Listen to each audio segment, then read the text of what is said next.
इस अमेजिंग कहानी की शुरुआत होती है एक आदमी को दिखाते हुए जो कि अपने बेटे को लेकर घर जा रहा था। उस आदमी को अपने बेटे पर बहुत ज्यादा नाज होता है क्योंकि वो जैसा बोलता है वो वैसा ही करता है। फिलहाल वो दोनों अपने घर में पहुंचकर आराम करने के लिए बैठ जाते हैं, लेकिन अचानक उस आदमी को ऐसा लगने लगा कि बाहर की तरफ कोई दुश्मन खड़ा हुआ है जो उनका वेट कर रहे हैं। उस आदमी ने तुरंत ही अपने बेटे को अलमारी में छुपा दिया और उसे जब तक वो ना कहे तब तक बाहर ना निकलने के लिए कहा। अब जैसे ही वो आदमी दरवाजा खोलता है तो कुछ गुंडे घर में घुस गए थे और उसे मारने लगे। उन सारे गैंगस्टर का एक लीडर होता है जो बहुत बुरी तरीके से उसके फादर को मार रहा था, और अब तो उस लड़के के फादर के ऊपर बहुत सारे गन पॉइंट कर दिए होते हैं जिसे कि वो देख रहा था, पर वो इस तरीके से अपने फादर को मरने नहीं देगा, इसीलिए वो आगे आ गया। सभी लोग उस लड़के को साइड में कर देते हैं और उसके फादर को मारने के लिए आगे बढ़ते हैं, बट उसके फादर ने अपने बेटे को यहाँ से दूर भागने के लिए कहा। वो बच्चा तो अपने फादर की बातें मानकर वहाँ से दूर चला गया फॉरेस्ट के अंदर। अफसोस की बात ये थी कि वो सारे गैंगस्टर्स मिलकर उस बच्चे के फादर को जान से मार देते हैं और उसके पूरे घर को आग लगा देते हैं। यानी कि उस लड़की ने अपनी आंखों से अपने फादर को मरते हुए देखा है।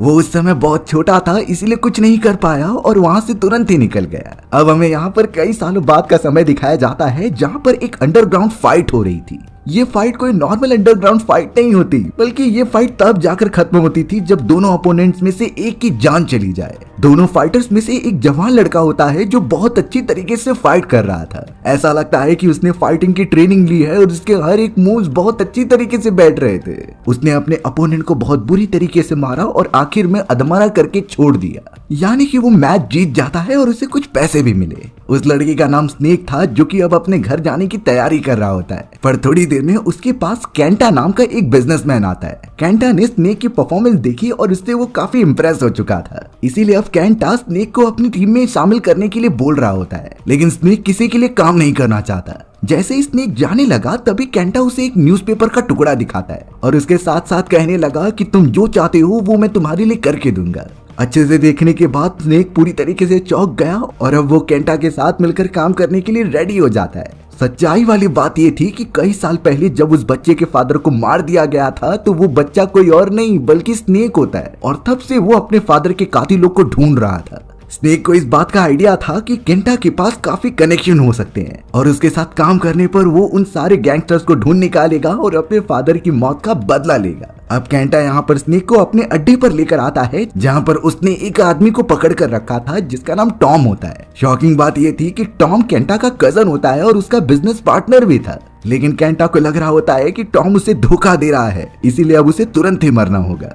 कैंटा ने अब यहाँ स्नेक को एक गन दी और कहा कि तुम टॉम को जान से मार दो। स्नेक उसकी बात मानते हुए आगे तो बढ़ता है, लेकिन पता नहीं क्यों वो गन नहीं चलाता। वो तो उल्टा कैंटा के साथियों पर गन चलाकर वहां से भागने की कोशिश करने लगा। उसने टॉम को भी आजाद कर दिया जिससे कि टॉम अपनी स्वॉर्ड्स निकाल लेता है और उनसे बहुत अच्छी तरीके से फाइट करता है। दरअसल टॉम एक सामुराई फैमिली से बिलोंग करता था जिसके पास फाइटिंग और स्वॉर्ड चलाने की काफी अच्छी टेक्निक होती है। उस मोमेंट पर टॉम और स्नेक एक दूसरे का कोऑर्डिनेशन करते हैं और वहां से भागते हुए एक ट्रक में बैठ जाते हैं। कैंटा के कई सारे सैनिक उसके ऊपर हमला कर रहे थे और दोनों को मारने की कोशिश करते हैं। उनकी क्वांटिटी इतनी ज्यादा थी कि उन्होंने ट्रक के ऊपर कई सारे स्वॉर्ड्स घुसा दिए थे। टॉम तो उनसे बच जाता है, लेकिन स्नेक को एक स्वॉर्ड लग गई जिससे वो वहीं बेहोश हो गया। थोड़े समय के बाद जब स्नेक अपनी आंखें खोल रहा था तो वो किसी प्राइवेट जेट में मौजूद होता है। उसके ठीक सामने टॉम था जो एकदम अच्छे कपड़े पहनकर रेडी हो रहा था। टॉम ने तो स्नेक को बता दिया कि वो पूरी तरीके से सुरक्षित है और वो उसके घर पर जा रहे हैं जहां से वो ऑपरेट करता था। टॉम ने तो एक बार स्नेक से पूछ ही लिया कि आखिर तुमने उसके ऊपर हमला क्यों नहीं किया। स्नेक सिंपली बताता है कि जब उसने पहली बार टॉम को देखा था तो वो बहुत ही सिंपल लग रहा था और स्नेक किसी मासूम के ऊपर हमला नहीं करता। बट इसके बाद स्नेक ने फिर टॉम से पूछा कि कैंटा तुम्हारा कजिन है तो तुम्हें मारना क्यों चाहता है। टॉम ने डायरेक्ट बता दिया कि उनके बिजनेस के एक ही ओनर होना चाहिए, लेकिन कैंटा चाहता था कि वो टॉम को मारकर पूरी सत्ता अपने हाथों में ले ले। टॉम भी ऐसा होने नहीं दे सकता था, इसीलिए वो कैंटा के अगेंस्ट हो गया। दोनों ही कजिन्स के बीच एकदम तकरार सी होने लगी थी और अब शायद कैंटा पागलों की तरह उसे मारने के लिए ढूंढ रहा होगा। फिलहाल के लिए टॉम एकदम सही सलामत स्नेक को लेकर अपने एक बहुत ही बड़े पैलेस में आ जाता है। स्नेक एकदम चौंक गया क्योंकि टॉम एकदम रईस घराने से बिलोंग करता था। उसके पास इतना सारा पैसा और इतनी बड़ी जगह होती है रहने के लिए कि उसकी आंखें खुली की खुली रह गई थी। टॉम तो अब यहाँ स्नेक को एक लेडी से मिलवाता है जिसका नाम कीरा था। कीरा टॉम की असिस्टेंट थी जो उसके बिजनेस में हेल्प करती थी। अब वो सभी चले जाते हैं टॉम की ग्रैंड मदर से मिलने के लिए, जिसके सामने वो अपना सर झुका रहे थे। टॉम की ग्रैंड मदर स्नेक का शुक्रिया अदा करती है क्योंकि उसने टॉम की जान बचाई। और अब टॉम यहाँ ग्रैंड मदर को साफ साफ कह रहा था कि मुझे स्नेक के ऊपर पूरा भरोसा है, हम उसे अपनी टीम में शामिल करेंगे और इससे हम अपने बिजनेस को काफी आगे बढ़ा सकते हैं। स्नेक के पास काफी अच्छी फाइटिंग टेक्निक्स थी और इन चीजों के बारे में टॉम ने पहले ही एक्सपीरियंस कर लिया है। लेकिन कीरा टॉम को कह रही थी कि हमें सारी चीजें जल्दबाजी नहीं करनी चाहिए। वो इस तरीके से किसी से भी बाहर से आए लोगों पर भरोसा इतनी जल्दी नहीं कर सकते।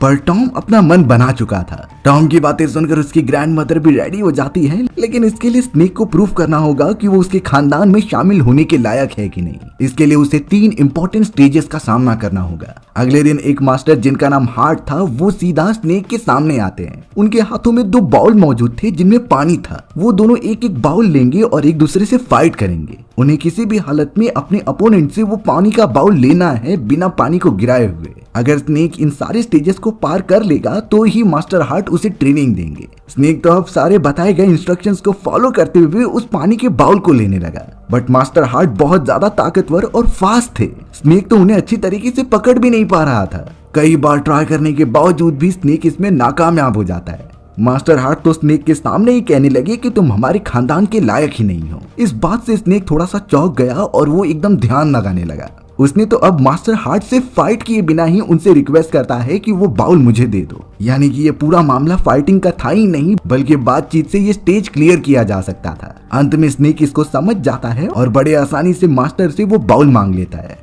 मास्टर बहुत खुश हो चुके थे क्योंकि स्नेक ने इस लेवल को पूरा कर लिया है। रात हो चुकी थी और सारे के सारे वॉरियर्स बैठकर अपना डिनर कर रहे होते हैं। कीरा तो अब स्नेक को उसके दूसरे लेवल के बारे में बताती है जो मास्टर ब्लेड लेंगे। मास्टर ब्लेड एक बहुत ही पुराने योद्धा थे जो हमारे खानदान में बहुत पहले से हैं। उनके अंदर ये एबिलिटी होती है कि वो किसी भी इंसान के मन में झांक कर देख सकते हैं। स्नेक तो अब थोड़ा सा कॉन्शियस होने लगा लेवल 2 में जाने के लिए। रात का समय था पर अब स्नेक अपनी बाइक लेकर सीधा किसी पब में चला जाता है। हमें यह सच्चाई पता चली कि स्नेक अभी भी केंटा के साथ काम करता है और वो एक तरीके से टॉम और उसके पूरे खानदान को धोखा दे रहा था। ये सारी चीजें तो स्नेक और केंटा ने मिलकर प्लान बनाई होती हैं कि सबसे पहले वो टॉम का विश्वास जीतेगा और उसके खानदान में शामिल हो जाएगा। केंटा ने स्नेक को आदेश दिया था कि वो टॉम के खानदान में मौजूद एक बहुत ही पवित्र स्टोन को चुरा कर लेकर आ जाए। माना जाता था कि इस स्टोन के अंदर बहुत सारी ताकतें हैं जो उनके खानदान वाले प्रोटेक्ट करते आ रहे हैं। लेकिन स्नेक यहाँ पर केंटा को बताने आया होता है कि वो उसके प्लान के अकॉर्डिंग अब काम नहीं करेगा, क्योंकि अब इतने समय में उसे पता चल गया है कि टॉम और उसके खानदान वाले बिल्कुल भी गलत लोग नहीं है। वो एक अच्छे सभ्यता और व्यवहार रखने वाले इंसान हैं जो सिर्फ और सिर्फ शांति चाहते हैं। लेकिन अब केंटा यहाँ पर स्नेक की मजबूरी का फायदा उठाता है। उसने ये कहा कि मुझे पता है कि तुम्हारे फादर को किन गैंगस्टर्स ने मारा था और वो उसके बारे में सब कुछ बता सकता है। स्नेक किसी भी हालत में अपने फादर के उन कातिलों का पता लगाना चाहता था, इसीलिए वो स्नेक के साथ मिल गया। स्नेक किसी भी हालत में अपने फादर के उन कातिलों के बारे में पता लगाना चाहता था। तो अब केंटा यहाँ साफ कह देता है कि तुम मुझे वो स्टोन ला कर दो, जिसके बदले मैं तुम्हें उन कातिलों के बारे में बताऊंगा। यानी कि अब स्नेक के पास कोई ऑप्शन नहीं था उन सभी को धोखा देने का। वो जब वहाँ से बाइक लेकर निकल रहा होता है तभी कीरा की नजर उसके ऊपर पड़ गई, क्योंकि वो उसका लगातार पीछा कर रही थी उसके बारे में जानने के लिए। और अब शायद कीरा को यहाँ स्नेक के ऊपर शक हो चुका है। सुबह होने के बाद स्नेक के सामने टॉम आता है और वो उसे एक तलवार दे रहा था। ये उसके खानदान की बहुत प्राचीन तलवार थी जो किसी बेस्ट योद्धा के पास ही होती है। टॉम ने उस तलवार के बारे में बताया कि ये जिसके पास भी होगी उसका सम्मान बहुत अच्छी तरीके से किया जाएगा। स्नेक के मन में अब थोड़ा सा गिल्ट आने लगा था, क्योंकि टॉम उसके ऊपर इतना भरोसा कर रहा है और वो खुद इन्हें धोखा देने वाला है। अब थोड़ी रात होने पर स्नेक उस जगह पर चला आया जहाँ पर बहुत सिक्योरिटी लगी हुई थी और उसी जगह पर वो स्टोन रखा गया था। स्नेक बड़ी चालाकी से वहाँ पर घुसने की कोशिश करता है पर पीछे से कीरा आ गई। कीरा तो अब स्नेक से पूछने लगी कि आखिर तुम यहाँ पर क्या कर रहे हो। स्नेक ने सिंपली बताया कि वो अपनी तलवारबाजी की प्रैक्टिस कर रहा था, पर कीरा को तो शुरुआत से ही स्नेक के ऊपर शक होता है। सुबह होने पर कीरा तो स्नेक से फाइट करके देखती है कि उसने कितनी ट्रेनिंग की, लेकिन कीरा ने तलवारबाजी के बारे में कहा था, वहीं स्नेक ने कीरा के मुंह पर पंच मार दिया। तुरंत ही अब कीरा इसके ऊपर अटैक कर देती है और बहुत बुरी तरीके से डैमेज पहुंचाते हुए उसे मार रही थी। स्नेक को लगता था कि उससे ताकतवर फाइटिंग में कोई नहीं, बट कीरा ने उसे वन हैंडेडली हरा दिया था। अचानक अब कीरा को कॉल आता है जिसे कि वो अटेंड करने लगी। ये किसी और का नहीं बल्कि टॉम का ही था जो उन्हें अर्जेंटली बुलाता है। स्नेक और कीरा टॉम के पास चले गए जो अब कहने लगा कि केंटा टोक्यो में एक बड़ी सी स्मगलिंग वाली डील करने वाला है। हमें उसे पकड़ना होगा और उसके सारे हथियार जब्त करने होंगे। इसीलिए अब वो तीनों निकल पड़े थे टोक्यो की उस प्लेस पर जहां डीलिंग एक्चुअल में होने वाली थी। टॉम सबसे पहले प्लान समझाता है और उसने कीरा को कह दिया कि तुम पहले जाकर केंटा के उन सारे सिक्योरिटी गार्ड्स को मारो। स्नेक को टॉम ने आदेश दे दिया था कि तुम चोरी चुपके उस सारे स्मगलिंग किए गए हथियार को चुरा लो, और अगर हथियार हमारे पास होंगे तो केंटा मजबूर हो जाएगा। टॉम खुद जाकर केंटा से फाइट करेगा और उसे रोकने की कोशिश करेगा। सभी अपने अपने प्लान में लग गए और सबसे पहले तो कीरा बहुत बहादुरी से लड़ाई करती है और सामने आने वाले कितने भी बदमाशों को मारने लगी थी। स्नेक भी अंदर घुसता है उन अड्डे पर हथियारों को चुराने के लिए, पर एक सोल्जर उसके सामने गन लेकर खड़ा था। वो सोल्जर स्नेक पर फाइट करता है। इससे पहले उसे पता चल गया कि ये तो हमारे साथी है, इसीलिए वो सोल्जर अपनी गन छोड़कर वहां से चला जाता है और स्नेक ने इसका फायदा उठाते हुए पूरे हथियार को कब्जे में कर लिया था। वहां टॉम तो सीधा केंटा के पास गया और दोनों में बहुत घमासान फाइट होने लगी।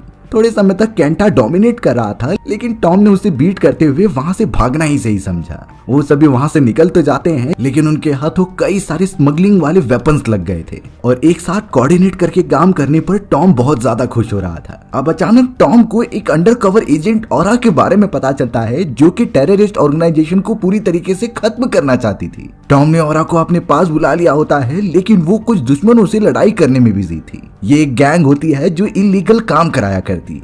ऑरा ने तो टॉम को सिर्फ एक ही इन्फॉर्मेशन दी कि टोक्यो के अंदर एक लेडी आई है। वो लेडी चारों तरफ दंगे फसाद करा रही है और उसकी वजह से कई धमाके भी हुए हैं। हमें किसी भी हालत में उसे पकड़ना होगा। ये सारी बातें सुनने के बाद स्नेक भी समझ चुका था और अब वो बाइक लेकर तुरंत ही निकल पड़ता है केंटा से मिलने के लिए। कीरा भी अब लगातार स्नेक का पीछा कर रही थी सच्चाई जानने के लिए, बट अब शायद स्नेक को शक हो चुका होता है कि उसका पीछा तो कोई कर रहा है, तो उसने बहुत ही चालाकी दिखाई और वहां से बाइक चलाते हुए कीरा से काफी आगे निकल गया था। स्नेक तो अब यहाँ केंटा के अड्डे पर होता है, पर अब उसकी मुलाकात एक लेडी से हो रही थी। ये वही लेडी होती है जो कि टोक्यो में आकर दंगे फसाद करा रही थी। इसका नाम लिस होता है, जिसके बारे में स्नेक पहले से जानता था। लिस तो स्नेक के सामने सारी बातें क्लियर कर देती है कि हम सभी एक दूसरे से जुड़े हुए हैं, जैसे कि केंटा को अपने कजिन टॉम को हराकर उसके पूरे साम्राज्य को लेना था और लिस को किसी भी हालत में वो रेड स्टोन चाहिए होता है। वहीं स्नेक अपने फादर के कातिलों को ढूंढ रहा था। लिस तो अब यहाँ स्नेक को उस कातिल का फोटो दिखा देती है जो उनके कब्जे में था और उसी के ग्रुप वालों ने ही स्नेक के फादर की जान ली होती है। लिस तो स्नेक से यही कह रही थी कि अगर तुम हमारा काम कर दोगे तो ये कातिल तुम्हें सौंप दिए जाएंगे। यानी अब स्नेक फिर से काफी लाचार हो चुका था और उसे गलत का साथ देकर ही आगे बढ़ना पड़ेगा। टॉम के साम्राज्य में वापस आने पर अब उसकी सेकंड लेवल की ट्रेनिंग चालू होती है। इस ट्रेनिंग को मास्टर ब्लेड ही हैंडल कर रहे थे और वो स्नेक को एक अजीब तरीके के हेलोसिनेशन में डाल देते हैं। स्नेक बार बार उसी सपने को देख रहा था जब उन सारे बदमाश लोगों ने उसके फादर की जान ली होती है। वो एकदम से उसमें ट्रैप हो चुका था और बाहर नहीं निकल पा रहा था, लेकिन मास्टर ब्लेड जानते थे कि स्नेक के अंदर वो सारी एबिलिटीज मौजूद हैं। वो तो उसे गाइड करने लगे, जिससे स्नेक अच्छी तरीके से सीखकर लेवल 2 भी क्लियर कर देता है। अब यहाँ रात होने पर स्नेक तुरंत ही उस जगह पर चला आया, यानी कि वो रेड स्टोन चुराने के लिए। ऊपर की तरफ से वो अंदर घुसने की कोशिश तो करता है, लेकिन अलार्म सिस्टम बजने के कारण कीरा और उसके कई सारे सिक्योरिटी ऑफिसर्स वहाँ पर आ चुके थे। कीरा ने तो छत की तरफ देखा और उसे पता चला कि कोई अंदर घुसने की कोशिश कर रहा था। वो सीधा स्नेक के पास चली गई और उससे कहने लगी कि मुझे तुम पर शक है, तुम आखिरकार कौन हो और यहाँ पर क्यों आए हो। स्नेक भी समझ जाता है कि शायद उसका सच बोलने का समय आ चुका है। स्नेक ने तो कीरा को सब बता दिया था कि किस तरीके से कुछ गैंगस्टर्स ने उसके फादर की जान ले ली होती है। बचपन से ही स्नेक अकेला रहता आया है उस एक गलती की वजह से। तो अब स्नेक का यही मिशन हो गया है कि वो उन गैंगस्टर्स को मारकर अपने फादर के मरने का बदला ले, और इसी मजबूरी की वजह से स्नेक को केंटा जैसे दुश्मनों और गैंगस्टर्स का साथ देना पड़ रहा है। वो एक्चुअल में टॉम और उसके साम्राज्य वालों को धोखा नहीं देना चाहता। अब तो कीरा भी स्नेक की मजबूरी समझने लगी थी। टॉम का यही एंड गोल होता है कि वो उन सारे गैंगस्टर से बदला लेकर इसी साम्राज्य में शामिल हो जाए और एक अच्छी फैमिली बनाकर जिए। अगले दिन फॉरेस्ट के बीचों बीच स्नेक का वो 3rd लेवल वाला प्रैक्टिस चल रही थी। मास्टर ब्लेड स्नेक को बता रहे थे कि ये एक पवित्र कुआं है, अगर स्नेक का दिल साफ होगा तो यहाँ से सही सलामत बाहर निकल जाएगा, नहीं तो उसकी जान भी जा सकती है। सभी को ये देखना था, तो अब जल्द से जल्द स्नेक को उस कुएं के अंदर फेंक दिया गया। कीरा तो स्नेक को बार बार कह रही थी कि तुम अपना मन साफ रखना, नहीं तो बहुत मुश्किल हो जाएगी। कुएं के अंदर जाते ही अचानक स्नेक ने देखा 3 बड़ी बड़ी एनाकोंडास जो बहुत ज्यादा खतरनाक लग रहे थे और उसके ऊपर हमला करने की टेक्निक बना रहे होते। थोड़ी देर तक देखने के बाद एनाकोंडास पता नहीं क्यों स्नेक पर हमला करने लगे। इससे ये बात क्लियर हो गई कि स्नेक का मन बिल्कुल भी साफ नहीं है। कीरा तो ये बात जानती थी, इसीलिए वो सीधा कुएं के अंदर कूदकर उन एनाकोंडास का ध्यान भटकाती है और स्नेक को यहाँ से चले जाने के लिए कहती है। बट अब सारे एनाकोंडास जब यहाँ कीरा को देख रहे थे तो वो उस पर अटैक ही नहीं करते, क्योंकि कीरा का मन एकदम साफ था। अब ये पूरा लेवल खत्म होने के बाद सभी लोग स्नेक से नाराज थे। मास्टर ब्लेड ने तो स्नेक को कहा कि तुम मुझे सारी चीजें सच सच बता दो कि तुम अपने मन में क्या छुपा कर रख रहे हो, क्योंकि अगर वो झूठ बोलेगा तो इसके बारे में मास्टर ब्लेड को पता चल जाएगा। तब जाकर स्नेक सारी बातें बताता है कि उसके फादर को किस तरीके से कोबरा वाले गैंगस्टर्स ने मार दिया था और वो तब से ही उन कातिलों को ढूंढ रहा है अपना बदला लेने के लिए। मास्टर ब्लेड ने यहाँ ग्रैंड मदर को बोल दिया कि ये सच बोल रहा है। ग्रैंड मदर स्नेक को सजा तो नहीं देती, लेकिन उन्होंने साफ कह दिया था कि तुम एक सैमुराई नहीं बन पाओगे और हमारे साम्राज्य में कभी शामिल नहीं होगे।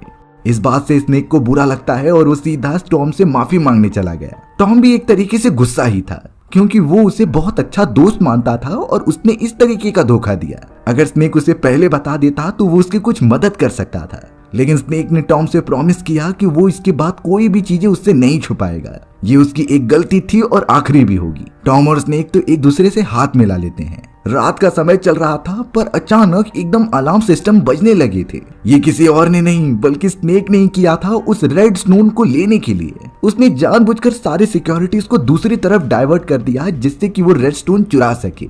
सारे सैनिक दूसरी तरफ चले गए थे और इसी का फायदा उठाकर स्नेक उस एरिया में आ गया जहां पर वो रेड स्टोन रखा गया था। उसने तो टॉम के डीएनए का यूज किया उस पूरे लॉक को ओपन करने के लिए। वो तुरंत ही रेड स्टोन ले लेता है और वहां से निकलने लगता है, बट कीरा ने उसके ऊपर हमला कर दिया। स्नेक चाहता तो कीरा को जान से मार सकता था, लेकिन उसने कीरा को धक्का दिया और वहां से भाग गया। ये बातें जब टॉम, कीरा और बाकी लोगों को पता चलती है तो ग्रैंड मदर टॉम पर चिल्ला रही थी, क्योंकि उसने इस स्नेक जैसे गद्दार को हमारी टीम में शामिल किया। टॉम इस समय बहुत गुस्सा था और वो प्रॉमिस करता है कि वो स्टोन वापस लेकर आएगा, साथ ही साथ वो स्नेक का कत्ल भी कर देगा। कीरा और टॉम तुरंत ही स्टोन को लेने के लिए निकल पड़ते हैं। स्नेक तो अब वादे के मुताबिक रेड स्टोन को लेकर केंटा के पास आ जाता है। केंटा ने जल्द से जल्द वो रेड स्टोन अपने हाथ में ले लिया और उसे बहुत बारीकी से देखने लगा। वो तो लिस्ट से कह देता है कि मुझे इससे पहले काम है। केंटा अब अपने एक आदमी को बुलाता है उस रेड स्टोन की पावर को चेक करने के लिए। उसने जैसे ही थोड़ी सी पावर यूज की तो उसका वो आदमी जलकर राख हो गया था, यानी सच में इसके अंदर अनलिमिटेड अमाउंट ऑफ एनर्जी है। केंटा ने तो वादे के मुताबिक उस गैंगस्टर को भी स्नेक के हवाले कर दिया होता है जिसने स्नेक के फादर को मारा था। स्नेक तुरंत ही गैंगस्टर के पास पहुंचा और उससे पूछने लगा कि तुमने मेरे फादर का कत्ल क्यों किया था। बट वो आदमी जवाब देता है कि कोबरा की बातें मानना हमारी मजबूरी है और उन्हीं गैंग के कहने की वजह से हमें ऐसा करना पड़ा। स्नेक समझ गया कि ये तो सिर्फ आदेश का पालन कर रहे थे, इस पूरी चीजों के पीछे तो कोई और बैठा हुआ है। स्नेक अब उस आदमी को मारता नहीं बल्कि उसे आजाद कर देता है और वहां से चल पड़ता है वो रेड स्टोन लेने के लिए। उसे समझ गया था कि आखिर उसे क्या करना है। स्नेक जल्द से जल्द केंटा से वो रेड स्टोन लेना चाहता था, इसीलिए वो उसके कई सारे साथियों की बाइक और कार पर हमला कर देता है। उस मोमेंट पर कीरा और टॉम भी मौजूद थे, जिन्होंने स्नेक को लड़ाई करते हुए देखा। टॉम तो बहुत ज्यादा गुस्से में स्नेक के पास जाता है उस पर हमला करने के लिए, लेकिन थोड़ी देर में स्नेक ने उसे समझाने की कोशिश की कि मुझे एहसास हो चुका है, हमें एक साथ लड़ते हुए केंटा से वो रेड स्टोन लेना ही होगा। टॉम अब एक बार फिर से स्नेक के ऊपर भरोसा करता है और उन्होंने केंटा के कई लोगों को मार गिराया था। वो दोनों एक कार की मदद से सीधा केंटा का पीछा करने लगे, जो कि उनके साम्राज्य की तरफ बढ़ता है। केंटा के हाथ में वो रेड स्टोन मौजूद था, जिससे कि वो कई सारे दुश्मनों को एक ही बार में खत्म कर दे रहा था। अच्छी बात तो ये थी कि साम्राज्य में मास्टर हार्ट और मास्टर ब्लेड मौजूद थे। वो पूरी कोशिश करते हैं केंटा के साथियों को रोकने की। केंटा ने ऑलमोस्ट उस पूरे साम्राज्य को डिस्ट्रॉय कर दिया था और अब उस साम्राज्य पर केंटा का ही हक है। लिसप उस जगह पर आ चुकी थी, जो केंटा से कहती है कि मुझे वो रेड स्टोन दे दो, क्योंकि केंटा को जो चाहिए था वो तो मिल चुका है। बट केंटा ने लिस को भी धोखा दे दिया और उसे रेड स्टोन की मदद से मारने लगा। उस जगह पर अब वो अंडरकवर एजेंट ऑरा भी आ जाती है, जो उन सभी की मदद करने लगी। लिस को इस तरीके से धोखा मिलेगा उसने कभी एक्सपेक्ट नहीं किया था, बट अब वो केंटा के अगेंस्ट होकर मास्टर हार्ट और ब्लेड के साथ मिल जाती है। थोड़े समय के अंदर स्नेक और टॉम भी वहां पर पहुंच चुके थे। वो सभी एक साथ टीम बना लेते हैं और केंटा के सारे सिक्योरिटी ऑफिसर्स पर हमला करते हैं। इतनी बेस्ट टीम के सामने कोई भी नहीं टिक पाता और एक एक करके उसके सभी साथी मारे जाते हैं। केंटा की प्रोटेक्शन के लिए अब बिल्कुल भी सैनिक नहीं मौजूद थे। पर केंटा के पास वो रेड स्टोन तो होता ही है जिससे वो खुद की प्रोटेक्शन कर रहा था। मास्टर हार्ट और ब्लेड को पता था कि जब तक वो रेड स्टोन उसके पास है तब तक केंटा को कोई कुछ नहीं कर सकता। इसीलिए अब उन्होंने एक बारूद से भरे हुए बॉक्स को उसकी तरफ फेंका जिससे कि केंटा ने ब्लास्ट कर दिया था और इसी की वजह से वहां एक बड़ा सा धमाका होता है। धमाके की वजह से केंटा दूर जाकर गिर गया। उसके हाथ से वो स्टोन नीचे गिर जाता है जिसे कि अब स्नेक उठाने के लिए आगे बढ़ा, पर केंटा इतनी आसानी से तो इसे जाने नहीं देने वाला था। स्नेक और केंटा के बीच अब एक घमासान लड़ाई चालू हो जाती है। स्नेक तो केंटा को लेकर सीधा उसी पवित्र कुएं में कूद गया जहाँ पर 3 बड़े बड़े एनाकोंडास मौजूद थे। केंटा का मन तो बहुत ज्यादा काला था, इसीलिए वो एनाकोंडास उसके ऊपर हमला करने लगे। एक एनाकोंडा को तो केंटा ने अपनी तलवार से मार दिया था, पर दूसरा एनाकोंडा तुरंत ही उसे झपट लेता है और उसे पूरा मार देता है। बचे हुए 2 एनाकोंडा स्नेक को भी देखकर गुर्रा रहे होते हैं, बट अच्छी तरीके से देखने के बाद उन्हें पता चला कि स्नेक के मन में बिल्कुल भी कालापन नहीं है, वो एकदम प्योर सोल बन चुका था। इसी वजह से वो दोनों बड़े बड़े एनाकोंडा स्नेक को कुछ नहीं करते। स्नेक सही सलामत वापस आ जाता है और अब वो रेड स्टोन टॉम के साम्राज्य में एकदम सुरक्षित हो गया था। अगले दिन सारी चीजें नॉर्मल हो चुकी थी और अब स्नेक को मारा भी नहीं जाएगा, लेकिन टॉम की ग्रैंड मदर बोल रही होती है कि अब टॉम इस पूरे साम्राज्य का नया उत्तराधिकारी नहीं बन सकता क्योंकि उसने रेड स्टोन का यूज जो कर लिया था ये उनके रूल्स के खिलाफ होता है, तो अब टॉम को यहाँ से जाना होगा। टॉम इस बात से बहुत ही निराश हो गया, बट वो इस साम्राज्य का एक वारिस था और वारिस रहेगा ही। टॉम वहां से चला तो जाता है, बट स्नेक इस तरीके से बैठ नहीं सकता था। उसने भी डिसाइड किया कि वो टॉम के पास जाएगा और उसे वापस समझा कर लेकर आएगा। स्नेक अच्छी तरीके से अपने सामान को पैक कर ही रहा होता है, तभी उसे एक अच्छा सा सूट दिया गया और वो इस साम्राज्य वालों ने ही बनाया था स्नेक के लिए। तभी एक लेडी स्नेक के पास आकर कुछ कॉन्फिडेंशियल फाइल्स दिखाती है। ये फाइल्स उसके फादर के ही थे जिन्होंने इस कोबरा गैंग को पकड़वाने के लिए काफी बड़ा योगदान दिया था, यानी वो भी इस साम्राज्य से बिलोंग करते थे। तो इस हिसाब से स्नेक भी इस साम्राज्य का ही वारिस बन सकता है। लेकिन स्नेक को देखने से नहीं लग रहा था कि वो इन चीजों में इंटरेस्टेड है। वो फिलहाल के लिए अपने सूट को पहन लेता है और टॉम को वापस बुलाने के लिए चल पड़ता है। हमारी भी कहानी इसी तरीके से यहीं खत्म हो गई। सो व्यूअर्स, आपको ये स्टोरी कैसी लगी कमेंट सेक्शन में बताना भूलना मत, और अगर आपको मेरा एक्सप्लेनेशन 1% भी अच्छा लगा होगा ना तो वीडियो को लाइक एंड चैनल को सब्सक्राइब जरूर कर देना। मिलते हैं इसी तरीके की मजेदार वीडियोस में, तब तक के लिए बाय बाय।